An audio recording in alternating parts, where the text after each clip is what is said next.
King Darius was the new leader in Babylon. Babylon was a large kingdom, so Darius picked men to be leaders over small parts of Babylon. King Darius picked Daniel to be one of the leaders. Daniel was very good at his job, so Darius decided to put Daniel in charge of all of Babylon.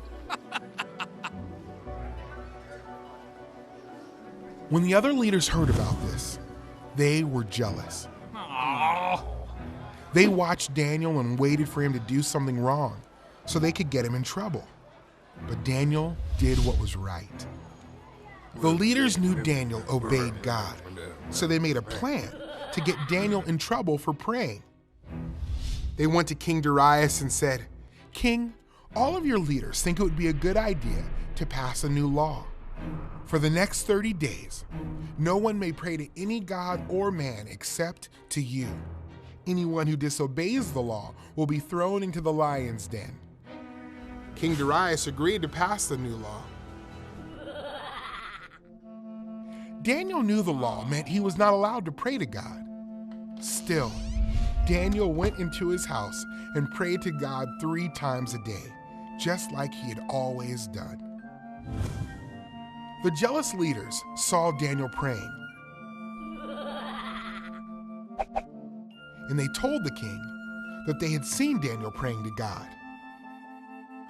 King Darius was upset. He knew that Daniel deserved to be punished for breaking the law, but he didn't want to punish Daniel. The king thought all day about how he could save Daniel from the lions.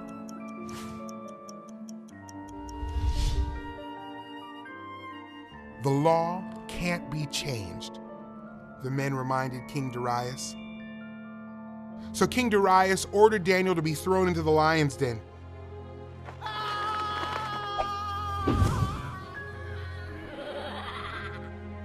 "May the God you serve save you," he said.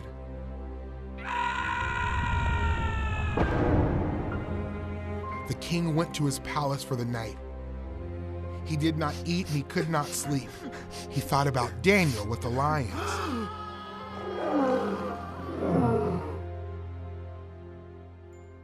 As soon as the sun came up the next morning, the king hurried to the lion's den.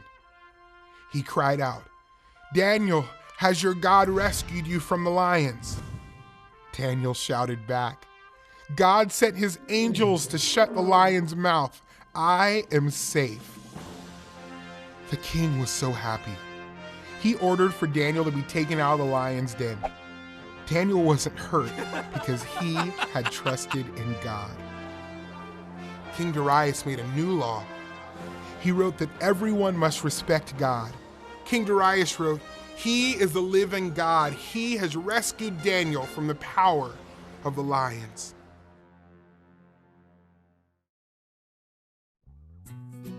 God showed his power to rescue Daniel from the lions, but Daniel was just a small part of a much bigger story. God ultimately rescued us from a much bigger problem, sin and death, through his son, Jesus.